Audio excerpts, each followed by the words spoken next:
जंगल में मंदोदरी का सन्नाटा था। लंका में सोने का महल चमक रहा था, लेकिन रावण के घर में एक ऐसी आग जल रही थी जो आने वाले समय में उसकी लंका को राख बना देने वाली थी। वह आग थी उसकी बहन सुपंखा। सुपंखा, जो रावण की बहन थी, एक बार पंचवटी के जंगल में गई।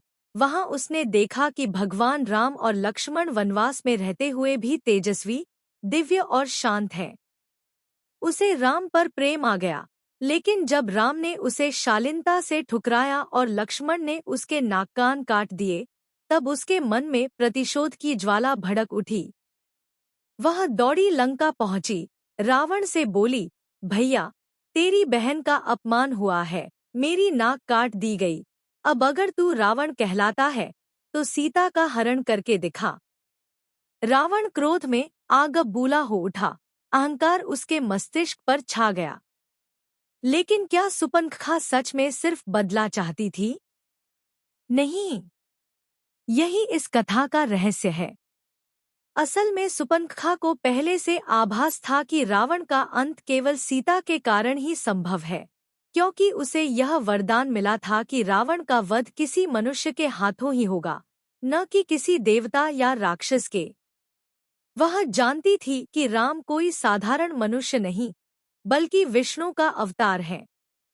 इसलिए उसने वही रास्ता चुना जिससे राम और रावण का टकराव निश्चित हो जाए। सुपंखा ने जानबूझकर पंचवटी में जाकर राम से प्रेम प्रकट किया, जानबूझकर अपमान सहा ताकि रावण का क्रोध जागे। उसे पता था कि अगर रावण ने सीता का हरण किया तो वही उसका अंत लेकर आएगी।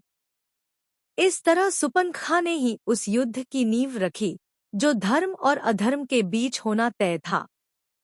वह लंका लौटी, अपने शब्दों से रावण के मन में आग लगाई और धीरे धीरे उसके विनाश का बीज बो दिया। जब रावण ने सीता का हरण किया, तब सुपंखा मुस्कुरा रही थी, क्योंकि उसे पता था आज से रावण का अंत शुरू हो गया है। राम रावण युद्ध हुआ, रावण का वध हुआ, लंका जलकर खाक हो गई। लेकिन इतिहास में कोई नहीं जानता कि इस पूरी लीला की सबसे बड़ी सूत्रधार स्वयं सुपंखा थी। वह स्त्री जिसे सबने एक राक्षसी कहा, पर जिसने अपने ही भाई के घमंड को तोड़ने के लिए सब कुछ कुर्बान कर दिया। युद्ध के बाद जब सब खत्म हो गया, तो कहते हैं कि सुपंखा फिर कभी नहीं दिखी। कुछ कहते हैं वह तपस्या करने हिमालय चली गई, कुछ कहते हैं वह जलकर भस्म हो गई, लेकिन कुछ प्राचीन ग्रंथ बताते हैं